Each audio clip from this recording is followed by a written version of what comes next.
આજે 31 ડિસેમ્બર છે. બચ્ચાઓની ફરમાઈશથી આજે ઘરમાં કિડ્સ પાર્ટી હતી. ઘરમાં ઘણું બધું બનાવ્યું છે, પણ વિડીયોમાં ખાલી રેડ સોસ પાસ્તા અને ગાર્લિક બ્રેડ તમને જોવા મળશે. કેક પણ ઘરે જ બનાવેલી છે, પણ એનો વિડીયો રેકોર્ડ નથી થઈ શક્યો. જો તમે કિડ્સ પાર્ટી માટે ઇઝી અને ટેસ્ટી મેનુ જોતા હોય તો આ વિડીયો લાસ્ટ સુધી જોજો. તો ચલો આપણે સ્ટાર્ટ કરીએ. તો અહીંયા મેં મેક્રોની પાસ્તા આવે છે કાજુ શેપમાં, એ પાસ્તા લીધા છે અને હવે આપણે તેને બોઇલ કરવા રાખી દઈશું. એક તપેલીમાં મેં પાણી ઉકાળવા રાખી દીધું, તેમાં 1 ચમચી મીઠું અને 1 ચમચી તેલ એડ કરીને પાસ્તા એડ કરી દીધા છે. મીડિયમ ટુ હાઈ ફ્લેમ પર જ આપણે પાસ્તા બોઇલ કરશું. પાસ્તાને બોઇલ થવા માટે હાર્ડલી 5 to 10 મિનિટ્સ જ લાગે છે, બહુ ટાઈમ નથી લાગતો. અને હવે આપણે ટાઈમ થઈ ગયો છે, ચેક કરી લઈએ આપણા પાસ્તા થઈ ગયા છે કે નહીં. નાઇફની મદદથી ચેક કરશું. જો મને તો એકદમ પરફેક્ટ લાગે છે, આપણા પાસ્તા એકદમ બોઇલ થઈ ગયા છે. ડન. પાસ્તાને ક્યારેય વધારે નહીં બાફવાના, થોડાક બફાય એટલે આપણે લઈ લઈશું, નકર પાસ્તા તૂટી જશે. હવે પાસ્તાને આપણે ચાળણીમાં ગાળી લેશું, પાણી ગરમ કાઢી લેશું અને ઠંડુ પાણી મેં થોડું આમાં ઉપરથી એડ કર્યું છે અને 2 ચમચી જેવું તેલ એડ કર્યું છે, જેથી કરીને પાસ્તા એકબીજાથી ચોટી ન જાય, છૂટા રહે, એટલા માટે મેં તેલ એડ કર્યું છે. હવે સાઈડમાં આપણે રાખી દઈશું અને પાસ્તા માટે આપણે ઇટાલિયન પાસ્તા કરીએ છીએ, રેડ સોસ પાસ્તા. તો આપણે સોસ બનાવવા માટે વેજીટેબલ કટ કરવાના છે. પહેલાં આપણે ડુંગળી કટ કરી લઈશું. અહીંયા 1 લીલું મરચું અને 1 કેપ્સિકમ લીધું છે. આપણે એ કેપ્સિકમને લીલા મરચાં બી સાથે કટ કરી લેશું. સાથે સાથે ટમેટા બી કટ થઈ ગયા છે. અને હવે આપણે ગેસ ઉપર કઢાઈ રાખવાની છે. કઢાઈમાં આપણે 2 ટેબલસ્પૂન જેવું બટર લેવાનું છે. બટરમાં જ આપણે બધા વેજીટેબલ્સ રોસ્ટ કરવાના છે. આપણે બધા વેજીટેબલ્સ મીડિયમ ફ્લેમ પર જ રાખશું, હાઈ કે સ્લો નથી રાખવાની. આપણું બટર હવે ઓગળી જાય એટલે આપણે અંદર સાથે સાથે ડુંગળી બી એડ કરી દઈશું. ડુંગળીને આપણે થોડી વાર માટે પહેલાં સોતે કરી લેશું. લાઇટ બ્રાઉન આપણે રોસ્ટ કરવાની છે, થોડી લાઇટ થાય ત્યાં સુધી આપણે સોતે કરશું અને પછી વચ્ચે જગ્યા કરીને આપણે થોડું લસણ એડ કરી દઈશું.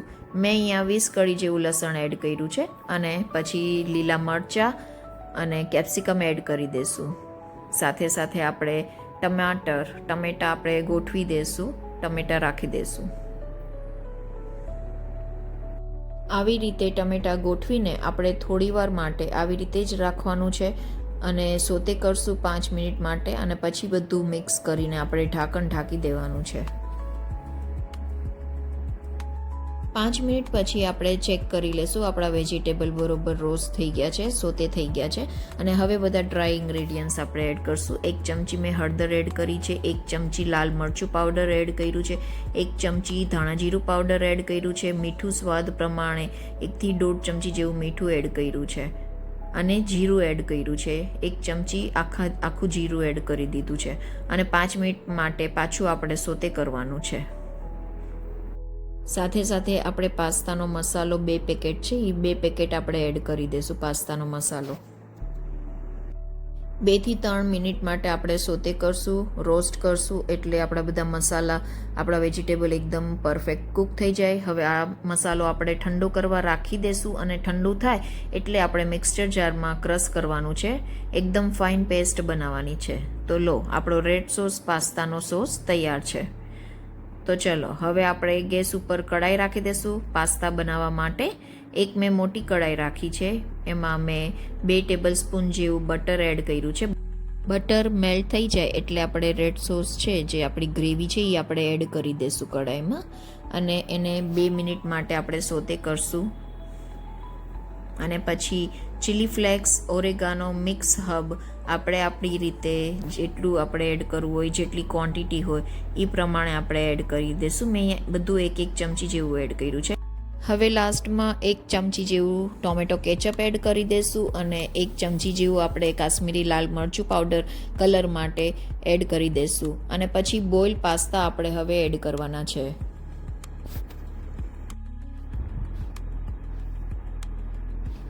પાસ્તા એડ કર્યા પછી હવે આપણે મિક્સ કરી દઈશું. ગ્રેવી અને પાસ્તા બંને એકદમ પરફેક્ટ આપણે મિક્સ કરવાનું છે. જુઓ, આપણા creamy red sauce pasta, Italian taste pasta આપણા રેડી છે. અને હવે એક પ્લેટમાં આપણે પાસ્તાને સર્વ કરશું. તો ચલો આપણે એક પ્લેટમાં લઈ લઈએ પાસ્તા.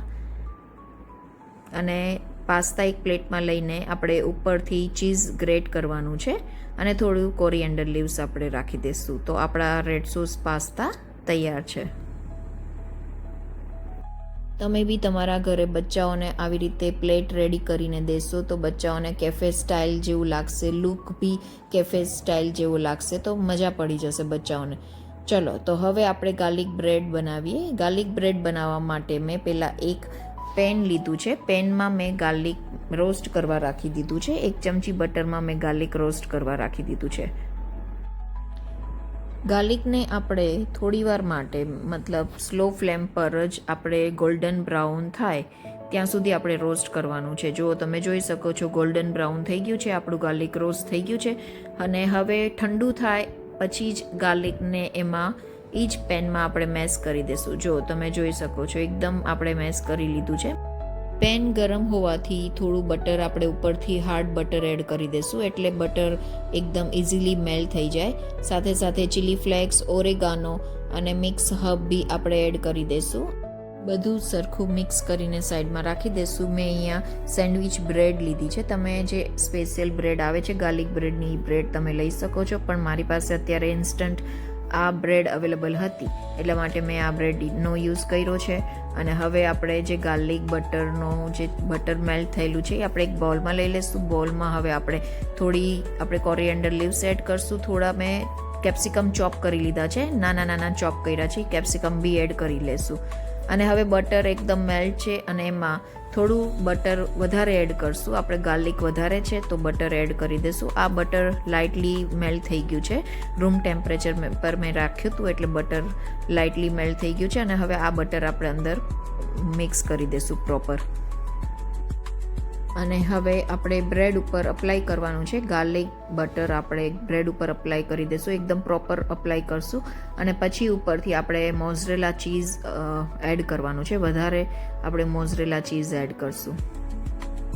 આ ગાર્લિક બ્રેડ મેં ઓવન કે એર ફ્રાયરમાં નથી બનાવી, મેં નોનસ્ટિક પેનમાં બનાવી છે. બહુ સરસ બને છે. મીડિયમ ફ્લેમ પર એકદમ ક્રિસ્પી ગાર્લિક બ્રેડ બને છે. તો તમે બી એમાં ઇન્સ્ટન્ટ બનાવવું હોય તો બનાવી શકો છો. આપણી બંને બ્રેડ રેડી છે. તો મેં એક અહીંયા પેન રાખી દીધું છે. આ સેમ પેન મેં લીધું છે જેમાં મેં ગાર્લિક રોસ્ટ કર્યું હતું. બંને બ્રેડ ઇઝીલી આમાં આવી જાય છે. તો બંને બ્રેડ મેં રોસ્ટ કરવા રાખી દીધું 2 થી 5 મિનિટ. 5 મિનિટમાં આપણી ગાર્લિક બ્રેડ એકદમ તૈયાર થાય છે. તો જુઓ, તમે જોઈ શકો છો એકદમ સરસ બની ગઈ છે. આપણું મોઝરેલા ચીઝ એકદમ મેલ્ટ થઈ ગયું છે.